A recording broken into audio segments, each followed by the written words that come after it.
អរគុណ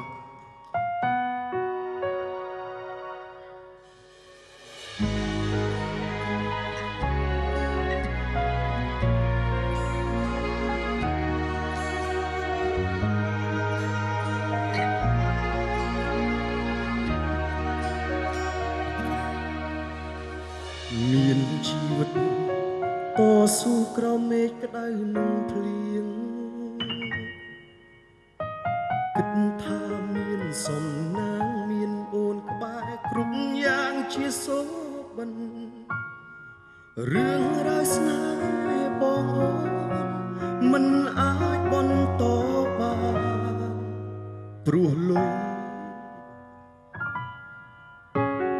ពីងយើងសន្យាថាសាងគ្រួសារខ្លាយជាភេទផងដៃដែលធ្លាប់អោបបងជាប់ក្នុងដើមទ្រូងពីមុនពេលនេះដៃអូនមិនស្គាល់អ្វីក្រៅពីលុយ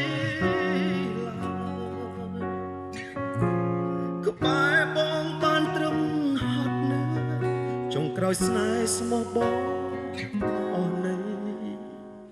ខាត់អូនមិនបានទៀតទឹកលុយទិញអូនឲ្យឃ្លាតពី